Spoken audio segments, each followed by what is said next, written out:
And welcome again to another weekend wrap. This edition, the Freo game, and thankfully the wrap will be marginally more exciting than the match itself because I'm joined tonight by Scorpus. How you going, mate? Yeah, not doing too bad, and I definitely agree last week's match was, not great. Yeah, chalk and cheese over the weekend before, but thanks for getting me out of a pickle, mate, because I don't think the listeners would really be too keen on listening to me crap on by myself and answering my own questions for 45 minutes, so good stuff. Yeah, no worries. Nikki away this week with injury/illness, so hopefully she's okay. Shout out to her. So, mate, we'll just quickly run through the scores of the weekend before we get into our game. Friday night, obviously, we had the Kangaroos getting up over the Bulldogs in a surprisingly low-scoring match. That was a bit of a shock. Pardon me. It's just a really interesting match, that one. I managed to catch the whole thing, and I thought it would be double the scores on both ends, but just a really tough, scrappy match. Yeah, two teams that were certainly committed. I'm the same as you. I expected a bit of a shootout, but I think the Bullies seem to want to shut it down and play a little bit slower tempo, and maybe that's a reflection of the injuries they've got at the moment. Saturday, of course, we had the Saints in a smallish surprise over the D's by nearly 40 points. We had GWS smacking Hawthorn. Maybe not a surprising result in terms of win-loss, but certainly the margin, certainly Scorpus caught me by surprise. Oh, yeah, that match. Hawthorn were just a completely different side from the one that faced us the week prior. GWS were awesome, and yeah, I was expecting a GWS win in the range of maybe like 10 points, but the fact they came out and basically obliterated them really shows how good they're going to be this year. Yeah, makes you wonder whether the multiple 6-day breaks finally caught up with Hawthorn on the road, but it'll be interesting to see whether that's a blip on the radar or, surprisingly, Hawthorn's percentage is down around 91%, so they're tailing off quite significantly there. The pair got up over what must rate as the worst team currently in the AFL, and that's including Essendon and Fremantle. Over Richmond by, in the end, about 6 goals. So they'll be up and about. I noticed Kane Corns on Footy SA or whatever the heck that show is on Sundays was like, if I had $1 for every time he said the Port Adelaide way, I'd probably be able to shout you a few beers down the pub tonight, mate.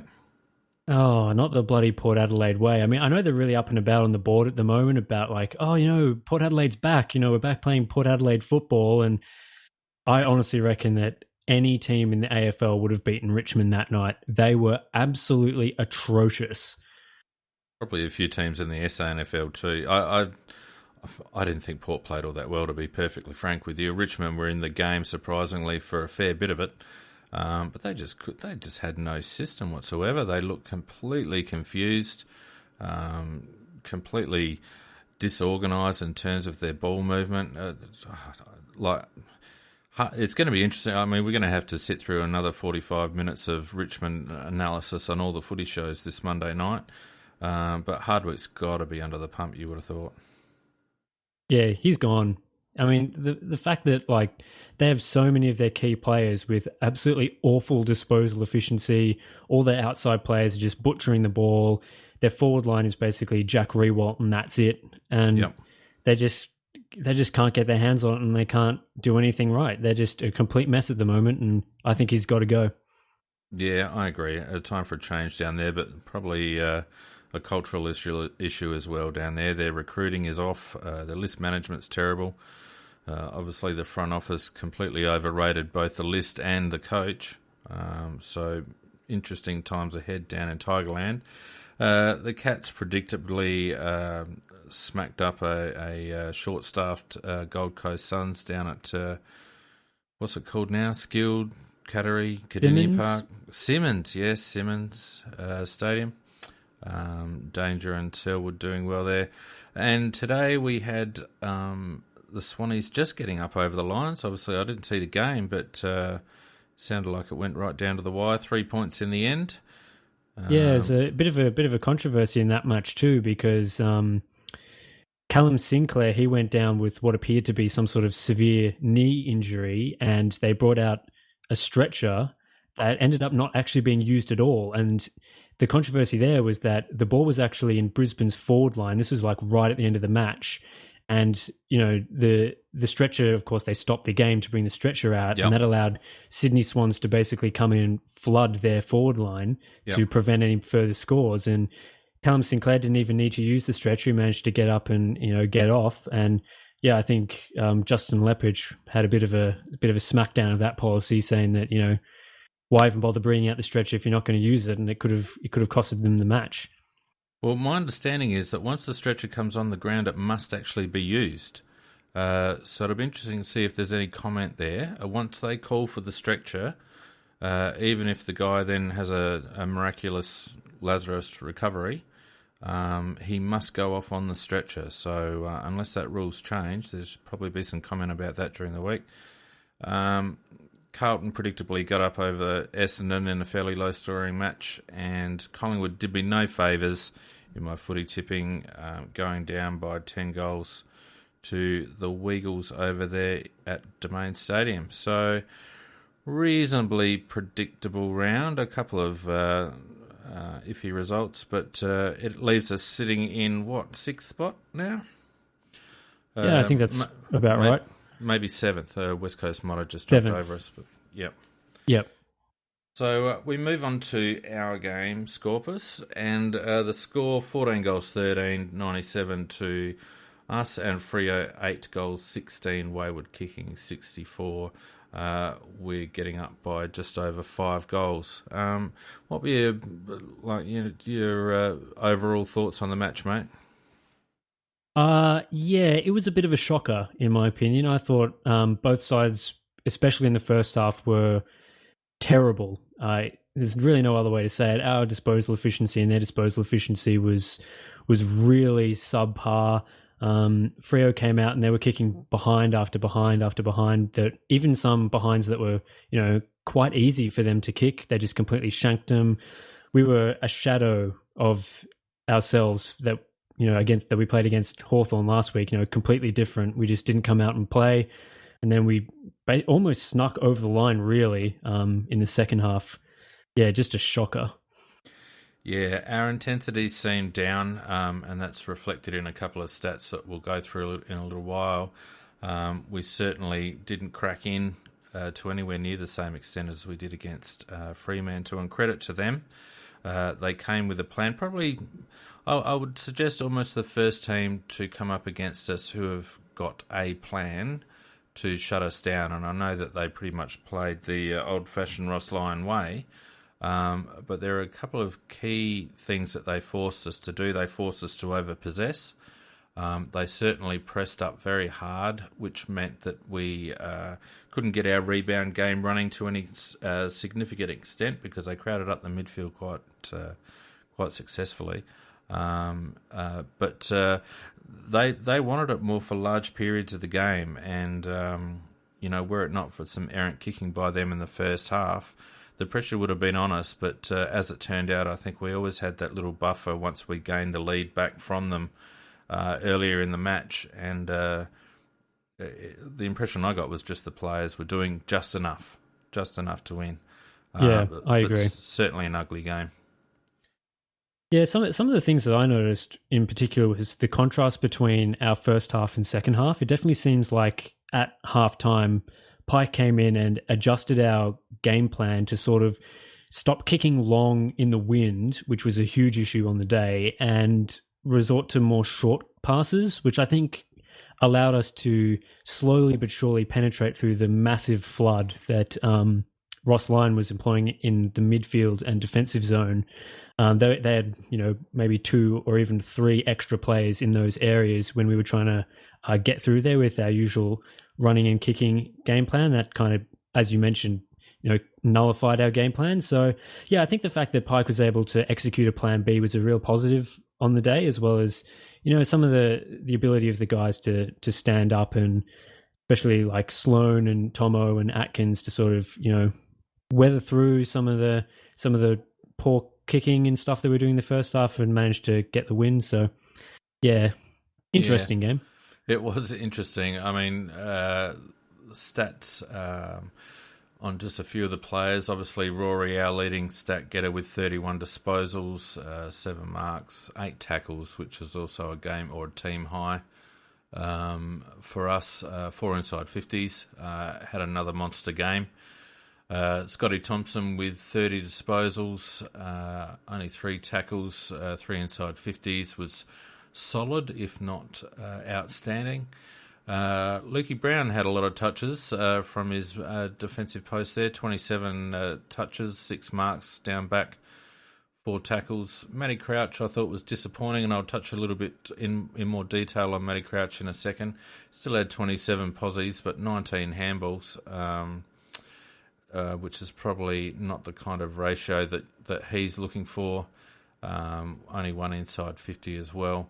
And D-Mac in his 150th had what I would call, one of his better games, 22 posies, 13 kicks, 9 handballs, a couple of marks, and 5 tackles. So he's cracking in, and he's, for all his knockers, he's continuing to play at least at the standard that we need him to play. I also thought Seedsman played well in patches, ended up with 19 kicks, 9 marks. I thought his defensive work was quite solid.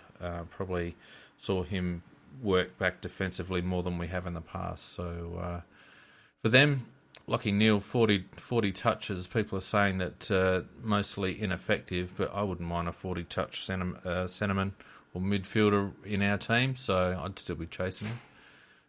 Barlow with 33. It's interesting because I think Neale had, 62% disposal efficiency, so that's not terrible for an inside midfielder. That's pretty average, especially considering our guys were in the... Jared Lyons had 63. I think, let me have a look. Yeah, Matt Crouch, 74. So it's around the mark. Yeah, yep. Absolutely. A bloke that can get the ball 40 times. His handball ratio was up a little bit too, 26 handballs, but...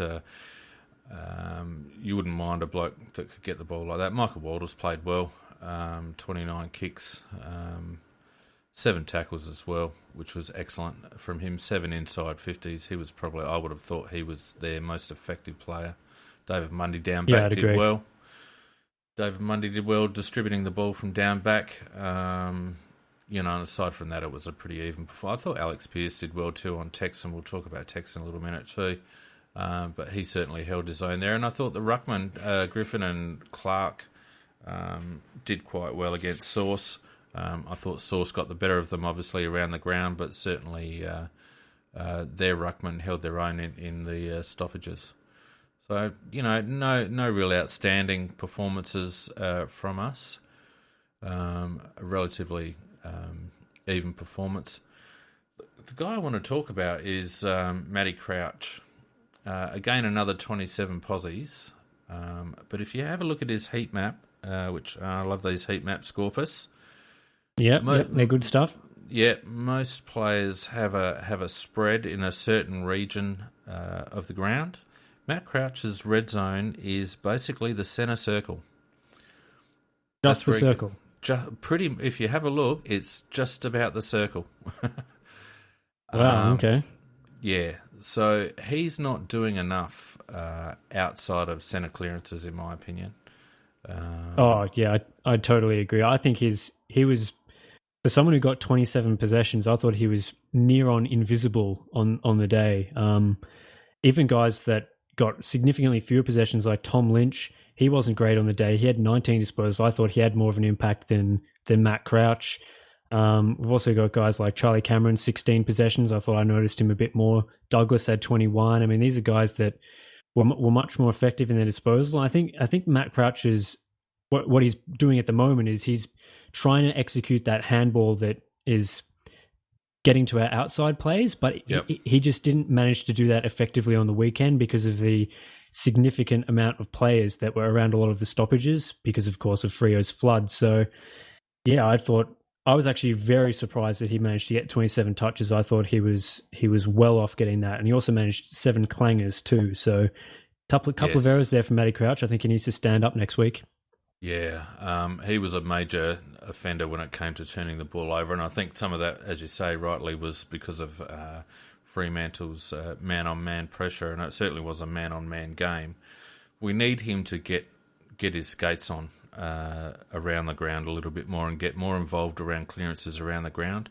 I don't think it's acceptable for a midfielder spending 75% of the time on the ground to have such a concentrated disposal count in what amounts to probably, 1/50th of the ground. Modern football just doesn't work that way, unfortunately. That's something that an old school centreman would do, not a modern midfielder. The other bloke is Tex, mate. I've been banging on for a few weeks that he's carrying something. I'm not convinced it's the foot. He looks stiff and sore and heavy, and lacks lateral movement. What are your thoughts on Tex? He has got to have been injured or something. I mean, he could be out of form. I think it's quite easy for us to sort of discount our star players like Walker just being injured is the reason why he's not impacting on games. And I also don't want to take anything away from Alex Pearce, who is fantastic on Taylor Walker on the day. But yeah, he's been well off this season. Last season he was very good, finishing in the top 5 or so players for overall goals, but he had donuts in the goal column this week. Just 10 disposals, only a couple of marks, 6 marks, but that's down on what he usually provides. And yeah, I agree. I just think in the forward line he doesn't have the mobility that he usually does. He's a big leading forward, not as many contested marks.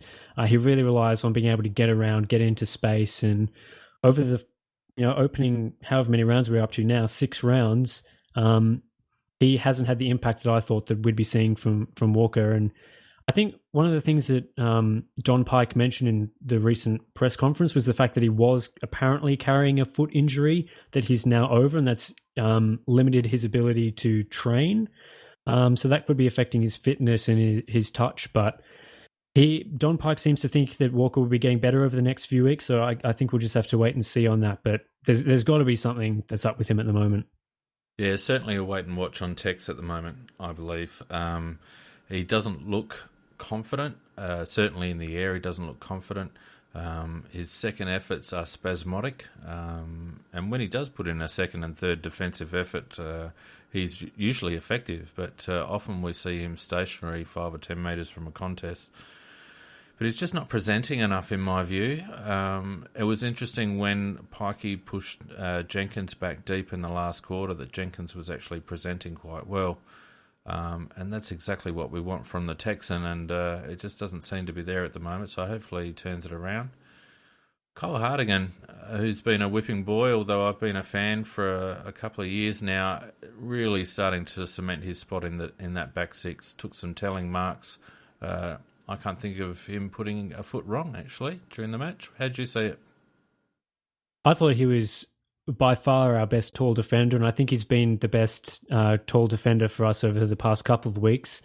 He's been absolutely fantastic. There's really nothing that I can say about him that's bad at the moment. He's really performing to the level I think a lot of us were really hoping that he'd get to over the past couple of seasons. Of course, he used to be a bit of a clanger merchant in his opening games, but now that he's gotten up to, have a 30-ish games or so at the moment, he's been performing really well, and I think he just has the knack to get into the right positions, even better than Daniel Talia is at the moment. I think Hardigan has really been adapting to our new defensive, trying to peel off from your man and spoil and do all that stuff better than Talia has been at the moment. And while Talia's also been very solid, Hardigan was fantastic on the weekend. And yeah, don't see anyone calling for him to be dropped for Sam Shaw or anything anytime soon.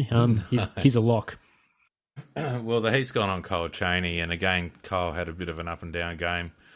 What he does well, he does very well, but he seems to have a couple of concentration lapses at key moments during the game. I thought overall he was serviceable. People were talking about Walter's effort. I don't think Kyle was on Walter's for the whole time, to be honest. And he was not. Yeah. He was on Valentine, actually, for most of the game. Walters was mostly on Brown. Yeah, that's what I thought as well. And it's quite interesting that Brownie got so many touches. So clearly, I think when Rory Laird went off for a little while, that might have just thrown us into a little bit of chaos down forward, or down back for us, I should say. But I thought Kyle was serviceable and without any real option standing up. He's probably our best option. The only case could probably... left field case, I guess, that could be made is for Kyle to come out and for Wayne Miller to come back in off a half-back flank, which might well be a possibility against the Bullies next week, given their lack of height. Yeah, I don't like the idea at all of placing Miller in the back line. I just feel he has the skills to be a really damaging half-forward wing player. And yeah, I just think if we were going to go without Kyle Cheney, and I'm not saying that we should, I think we should keep Cheney in. But if we were to get him out of the side, I think we should bring Miller in, but play him as a forward and put back maybe someone like a Brodie Smith or a Seedsman, even Atkins maybe, into a more of a defensive role. I just think that the talents of Miller are much more suited to the forward line, as well as McGovern. We've seen a couple of people on the board suggesting that, you know, the aerial prowess of McGovern and his ability to put on a lot of defensive pressure make him more suited to the back line. But I just think those two players provide a lot more to us in the forward half of the ground, especially McGovern, who's been hitting the scoreboard recently and doing a lot of good things in that area. So, yeah, I think we've got to, if we are going to bring him out, we've got to put someone else back that's not either of those players. Yeah, it's an interesting conversation. I guess the case for Miller going back is that with our style of play and trying to be creative off that half back line, we could probably be accused of lacking one dynamic player back there. You know, Rory Laird and Lukey Brown are certainly solid and effective players. You could probably make a case for a playmaker a la Andrew McLeod, Simon Goodwin coming off the half-back flank as they did particularly earlier in their careers. Someone who could actually get the ball out of there with a bit of pace and a little bit of class, feeding out to Seed and Smithers on the wings for a quick transition. I don't know. Probably my biggest fear on Miller going back is just his overall lack of strength. Whether he would be able to compete defensively is probably the key question there for mine. Yeah, anyway. I think he's probably not as solid. Well, definitely not as solid, in fact, compared to Cheney in terms of defensive ability. I mean, on the weekend, Cheney was on Chris Mayne quite a lot. He's a 188 centimetre forward or thereabouts. And I just think if we had Miller on Mayne instead, that it would have been a quite unfavourable matchup. And Cheney, as well as, apart from not being a very attacking player, his strengths are definitely in his ability to spoil, his ability to read the play in the back lines, and his ability as an actual defender. And I think if we were going to replace him, it would need to be with a person who plays a very similar role. I don't think we necessarily need more attacking players down there. So I don't know, maybe a Jake Kelly type player. Some people have said Sam Shaw could come in, maybe even Tommy Duday in the future could replace Cheney down back. But now the role that he's playing, I don't think there's very many people that could replace him. Certainly not on our list, and Curtly Hampton a little way away yet, so he's out of the equation as well. Look, it was interesting to see how the team stats ended up for this game, and the thing I guess that is a little bit of a concern is how Fremantle forced us to overpossess the ball.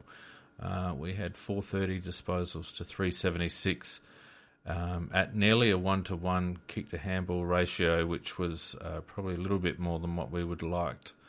And certainly whilst our disposal efficiency was up around the usual mark, our possessions per scoring shot and our possessions per inside 50s were certainly higher than our season average. So we certainly we were tested and we struggled. You could see it visually. We struggled to get through Fremantle's high press.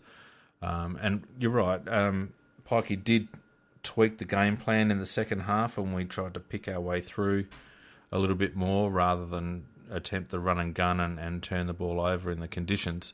But it'll be interesting to see how teams in the future adapt their own game plans to try and combat what is clearly our advantage. We rank first in rebounds 50 per game across the competition at the moment. So teams will be targeting that and trying to shut us down through the midfield. So that's going to have to be a situation that the team looks at a little bit more closely, I think. Yeah, I think the one thing that I've really noticed, and I mentioned it a little bit earlier as well, is we tried to do our signature move, I guess, which is to put a lot of players in a long chain of handballs, I guess, to sort of move away from the stoppages. And because Freo were putting, one or two guys around those stoppages extra, the handball chain didn't really work because we didn't have either man on man, or a Freo player was just able to intercept that last handball that would have been the release. So I'm not sure that there are too many other teams that have the defensive ability to do what Ross Lyon's team did. And also, I think one of the issues was that, and it really showed in the way that Freo was pretty much unable to score, was when you start putting those extra numbers into the midfield or into the defensive zone, you're really exposed when you want to attack. And if you don't have a good leg speed, and Fremantle's not a team with very good leg speed, that when you start trying to transition, you've forced a turnover from us or something, that they don't have the personnel in the forward line or the personnel to be able to easily transition that. And yeah, I could see us in the future maybe just cleaning up a little bit, and instead of trying to handball completely into the clear, that we'll try and kick out just in a little bit more congestion than we're used to. And I think if we did that against Fremantle on the weekend, that we would have probably put on maybe 4 or 5 more goals if we just managed to get a little clearing kick out to the advantages of one of our guys that were higher up the ground in our structure, that we could have done a lot better than we did. But I guess that's just a learning curve for Don Pike and the team. Look, absolutely. And it was quite noticeable that Fremantle would get that turnover and then almost, in some ways, do a bit of a Hawthorn. They'd get to the middle, or to the centre zone of the ground, and they'd almost stop and wait as their players dropped back, because they'd pushed up so high.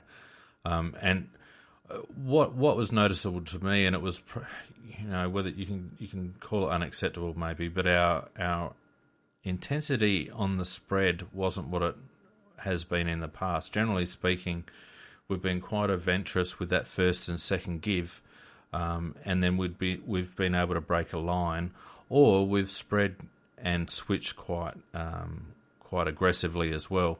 There wasn't any of that movement on the weekend. Down the ground shots on the telecast showed a lot of guys running at half, three-quarter pace. There wasn't a lot of sprinting to position. There wasn't a lot of adventurous disposal. It seemed to be a lot of get-out-of-jail disposals or under-pressure disposals. And so we weren't able to play that normal aggressive attacking style. I guess, you could argue that we won the game, so winning ugly is always a good thing. But against a team that is, as you say, a little bit quicker by foot, and a little bit more damaging. And the team that comes to mind is a team like Sydney, who can be so damaging on the counter-attack. It could find us out a bit, I think. Western Bulldogs will be another one who will test us if we start turning the ball over under pressure, because they're quite they push up quite high as well. Yeah, and I think another team would also be GWS, might trouble us. But the one thing that, like I mentioned earlier, that I was really pleased with was the fact that Don Pike was able to adjust our game plan during the game. That's not something that we've seen from some of our previous coaches, like Brenton Sanderson or Neil Craig, the guy before him. Yeah, they were very, very stuck in their ways, and I think it's something that's affecting Port Adelaide's team at the moment as well, that they don't have that plan B. We seem to have a plan B, or at least the ability to concoct a plan B during the middle of the game. And yeah, I think that'll be a real strength for us throughout the season, is if we can adapt to the game plan. And again, I'm not quite sure that Fremantle gave the competition a way to defeat us in the way that they played. The fact that we won is obviously an indication that it didn't work for them, but like they won the clearances, but we were even in inside 50s, and a lot of our goals that we kicked were from quite favourable positions for us. So I still think our game plan's working, and that it's more of a fact that we didn't show up on the day more than our plan isn't effective. I think if we came into the game with a bit more of an attitude that this wasn't just an easy game against the team on the bottom of the ladder, and that this was going to be a tough game, it would have come with a lot more intensity, a lot more running, a lot more spread, and that would have made it a much more favourable game for us. So I think if we can get switched on for next week's game, that we can get back to the way we've been playing the first 5 rounds. Yeah, look, I don't disagree with that. Fremantle's good players played well. I don't think there's any, doubt about the fact that 8 or 9 key injuries to any team is going to knock a fair bit of shine off the class indicator of any team. But they came to play. They had a strategy. I mean, clearly playing 2 behind the ball when you're kicking with the wind, sort of indicative that you've certainly got a defensive mindset. And as I mentioned earlier, and you agree, I think our intensity levels were off 5%, and our game plan does rely on intensity and it's a high octane sort of a game plan. So you don't bring that to the contest, and all of a sudden you're going to be turning the ball over and missing targets like we did. Look, mate, I think it's a case of we got the 4 points. It was an ugly game. It was a windy day. The other team came to bottle it up, so we just move on, don't you reckon? Oh, absolutely. I think this is one of the games that we can all delete the replays of. Don't really have any intention of watching that again. I don't really want to see Tom Lynch miss a shot from the goal square. That was a shocker. Oh, Chief, come on. If you're listening, come on, Chief. I need an explanation on Twitter for that. That was honestly the worst shot at goal I've seen from a Crows player in years. It was atrocious, but that's something we can forget when we forget this game. So all good. Well, he's tried to be too cute and lay it across his boot, and he's kicked the wrong side of the ball, the idiot. But there was nothing really terribly wrong with a drop punt from where he was. It didn't have to be that hard. Anyway, I'm sure he'll get. There should be a fine, a team fine for that. But never mind. All right. Well, look, I think enough said about the Freo game. We've got the points. We're in the 8, and we're negotiating this tough early draw quite well. We will need to step it up a notch or 2 against Western Bulldogs. Although I did think that against quality opposition, the Bulldogs were found out a little bit for class against North Melbourne. Yep. They just, you can't lose that many creative running players and not have it impact. And I think it showed in the way Beveridge slowed them down a little bit. They didn't have that same quick transition game going against North that they've shown prior to that game. Yeah, and one thing I also noticed was that they almost did a Fremantle and were putting a lot of players inside North's forward 50 whenever there was a play that was heading that way. And that really impacted their ability to transition. As you mentioned, they just didn't have that speed out of defence. And yeah, it looked very clogged up in there. So I think the fact that we managed to play Fremantle this week in the way that Fremantle played, again, they were clogging up our forward 50 a lot.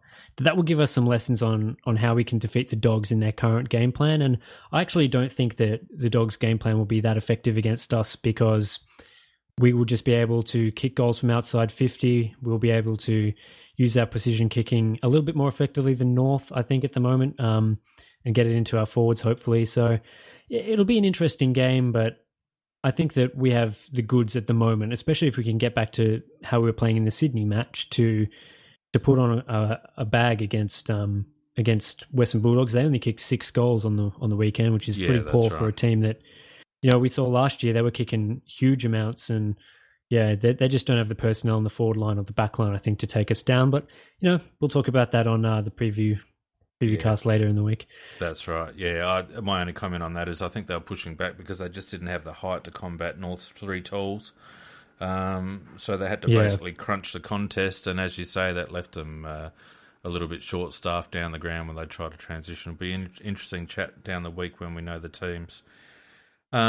Just briefly touching on the SANFL, the Adelaide SANFL team had their first loss for the season going down by a point to South Adelaide at Hickenbotham Oval, and I live down south, and it was as windy as hell. So it would have been a nightmare of a game. 14 goals, 791 South to Adelaide, 13 goals, 1290.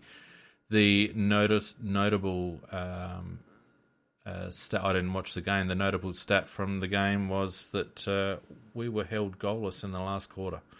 They kicked 6 goals through to 3 points in the last quarter after we were, comfortably up at the last change. We were 13 goals to 8 up at the last change, and they ended up overrunning us by a point with a goal. Looks like at the 29.5-minute mark, so right at the end of the end of the game. So disappointing, I guess, but I guess there were two stats that, 'cause as I said, I didn't see the game. There were two stats that stood out to me. One was South Adelaide's tackle count versus ours, 63 to 45. And the other one was the freeze, 29 to 17.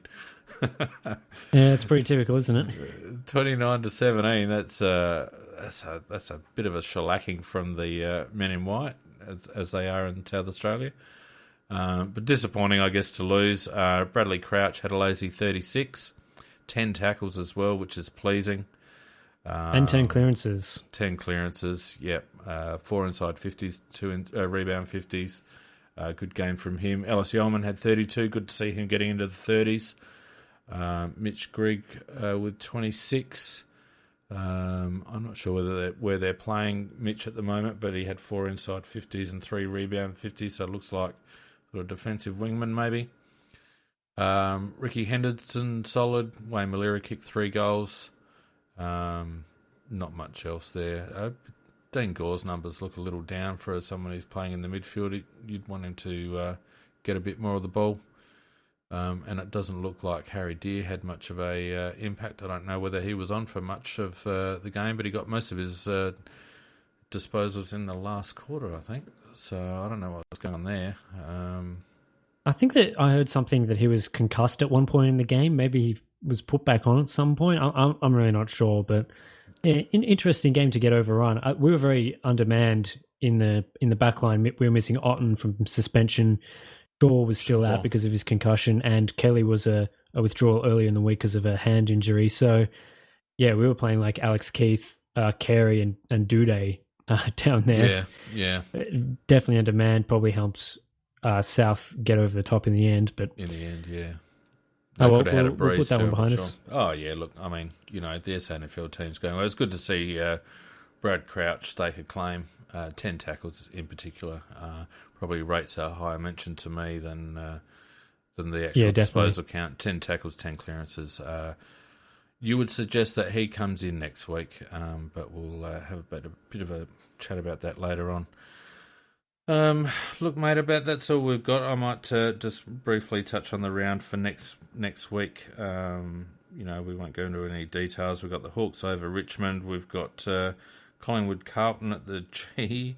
That'll be a snore fest. Oh, God. Not watching that one. No, Cats and West Coast. Looks like Cats at home, is it? Yeah. Yes, it is. Sydney Stadium. How do they get 2 home games in a row?